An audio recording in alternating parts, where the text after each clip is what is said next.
Media کے پاس اگر ایک خبر آتی ہے تو کیا کرے میڈیا؟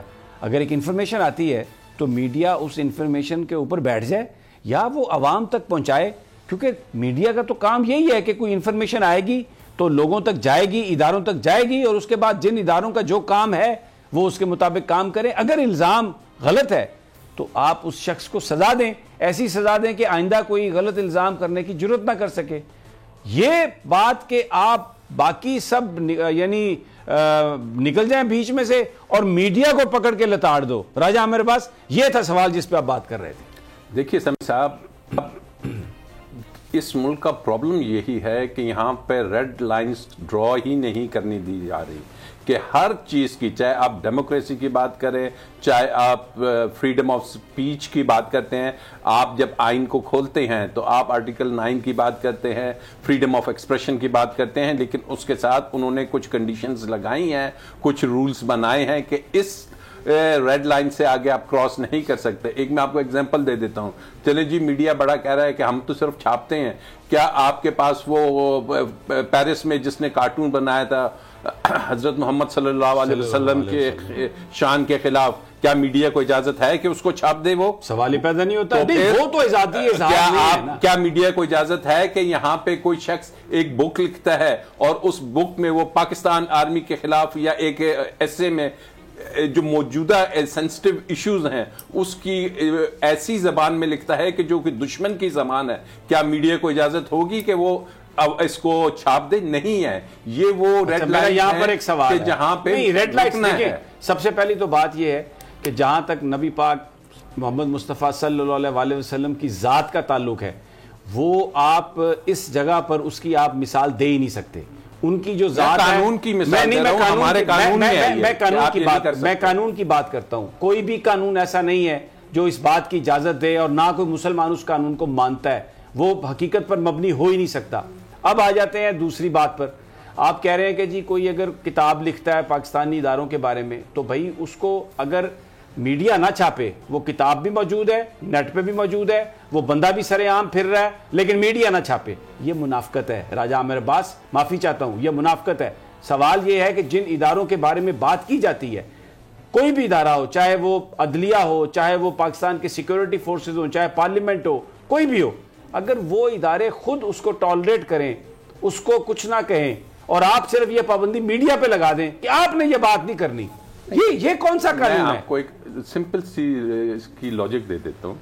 آپ دورانی صاحب کی بات کر رہے ہیں نا، وہ تو آزادی سے پھر رہے ہیں آرام سے، انہوں نے کتاب لکھی، سب کچھ کیا، لیکن ان کو تو کسی نے کچھ نہیں کہا۔ قانونی بات بتا رہا ہوں، آپ کا ملک کا ایک آئین ہے، ٹھیک ہے، آپ بھی مانتے ہیں، یہ بھی مانتی ہیں، وہ بھی مانتے ہیں۔ اس آئین میں ہے فریڈم آف پریس کا ایک آرٹیکل ہے، اس میں لکھا ہوا ہے کہ فریڈم آف پریس ہوگا subject to reasonable limitations.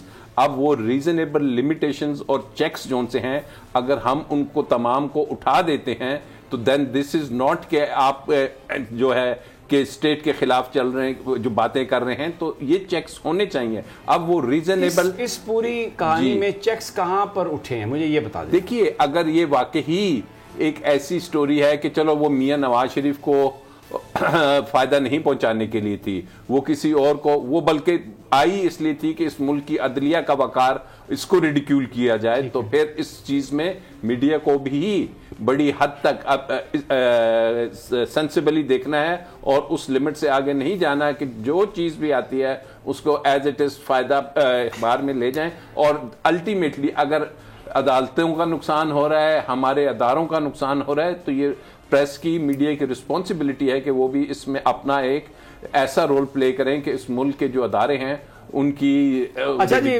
Rana صاحب مجھے ایکسپلین کر دیں کیا رول ہے ایسا ہمارا؟ یعنی میڈیا کے پاس ایک خبر آتی ہے کسی کے بارے میں، ہم اس کو چھاپتے ہیں، اس لیے چھاپتے ہیں کہ جس بندے کے بارے میں اس کو بھی پتا چلے کہ اس کا نام ناجائز استعمال ہو رہا ہے، اور جو لوگ سزا دینے والے ہیں، پکڑنے والے ہیں، ان کو بھی پتا چلے کہ یہ ہے۔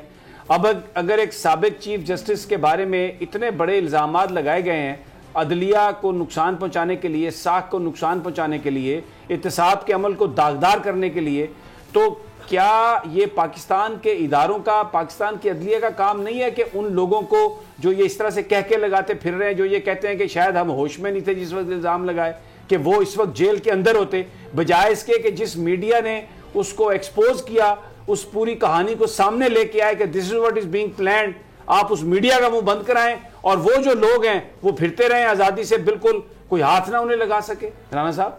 سمیع صاحب دیکھیں، بات یہ ہے کہ یہاں پہ جو اصل بات ہے نا وہ تو یہ ہے کہ اس کیس کا جو سب سے بڑا کردار ہے وہ تو رانا شمیم ہے.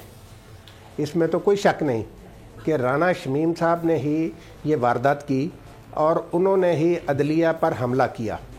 جو بات آپ آگے کہہ رہے ہیں نا، بات نہیں، رانا شمیم تو ایک فرنٹ کے مورے ہیں.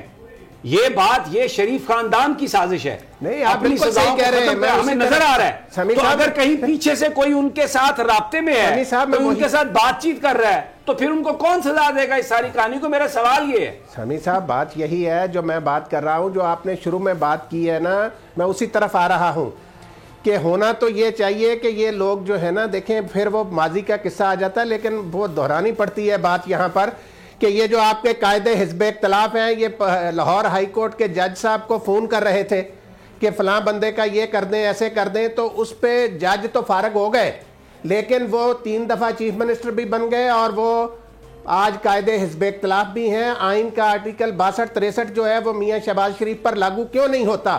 یہ تو ستم ظریفی ہے. یہ آپ نے صحیح نشاندہی کی ہے کہ یہاں پر ہمارے ادارے جو ہیں وہ بھی اس طریقے سے نوٹس نہیں لیتے ان لوگوں کا. اور جو شریف خاندان نے نواز شریف کو قرار دیے جانے کے بعد، ایک سیکنڈ اللہ آپ کا بھلا کرے، ذرا ایک رک جائے، ایک سیکنڈ. مجھے پتا ہے آپ بڑے جذبات میں ہیں، لیکن میرا بھی ایک سوال سن لیں. مرضی آئے تو دشمن قرار دے کے، غدار قرار دے کے سعودی عرب بھیج دیں. امریکنز کہیں کانڈالیسا رائس، تو مرضی آئے تو آپ ان کے ساتھ مذاکرات کر کے ان کو واپس لے آئیں، لیکن ان کا احتساب نہیں ہو سکتا. ان سیاستدانوں کو ماریں آپ، ان صحافیوں کو ماریں آپ، پھر آپ کہتے ہیں معاشرہ. یہی غلط بات کر رہے ہیں آپ. کس سیاستدان کو پاکستان میں یہی تو بات ہے کہ یہ سب سے زیادہ ڈرامے بازی ہو رہی ہے کہ سیاستدانوں کا احتساب ہو رہا ہے. کس سیاستدان کا احتساب؟ ذوالفقار علی بھٹو سیاستدان نہیں تھا جس کو پھانسی دے دی گئی. بے نظیر بھٹو سیاستدان نہیں تھی جس کو مار دیا گیا. وہ احتساب نہیں ہوتا. اور کیا ہوتا ہے؟ تو یہاں پہ دیکھیں، جنرل ضیاء الحق کا طیارہ نہیں تباہ ہوا.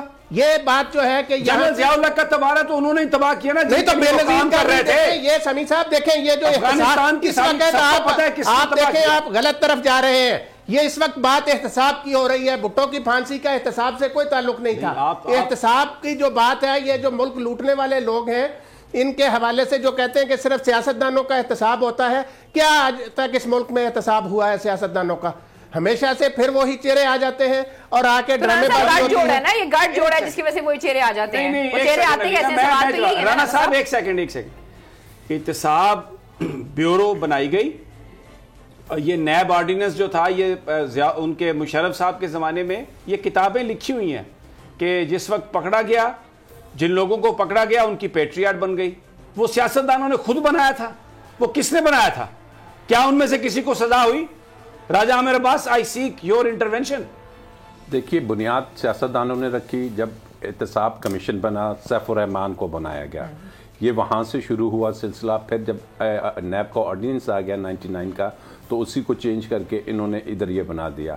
اب اس کا اگر آپ پریمبل پڑھیں تو بڑی اچھی ایک آپ کو نظر آئے گی اس کی کہ کس نیت سے یہ ریکوری آف سٹولن اماؤنٹ تھا، لوٹڈ اینڈ پلنڈرڈ اماؤنٹ تھا. لیکن پھر کیا ہوا، سیاستدانوں پہ جب ہاتھ گیا تو سیاستدانوں کے ساتھ جو صدر صاحب تھے اس وقت کے، مشرف صاحب، انہوں نے اس کو آرم ٹوئسٹنگ کے لیے استعمال کرنا شروع کیا گیا.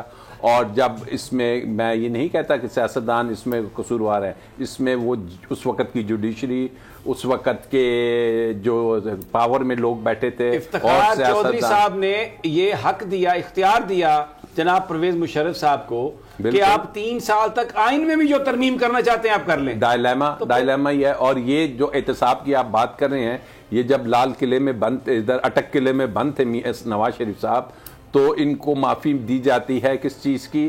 کہ ان کو سزا ہوئی تھی طیارہ ہائی جیکنگ کے کیس میں. اس میں انہوں نے کہا جی یہ تو سزا ہو چکی ہے، تو انہوں نے کہا کہ ان کی کنوکشن برقرار رہے گی. صدر نے جو اس وقت مشرف تھا ان کو اسپیشل پارڈن دیا، اس کی سزا ختم کی. سبسکرائب کریں اور بیل دبائیں تاکہ کوئی خبر رہ نہ جائے.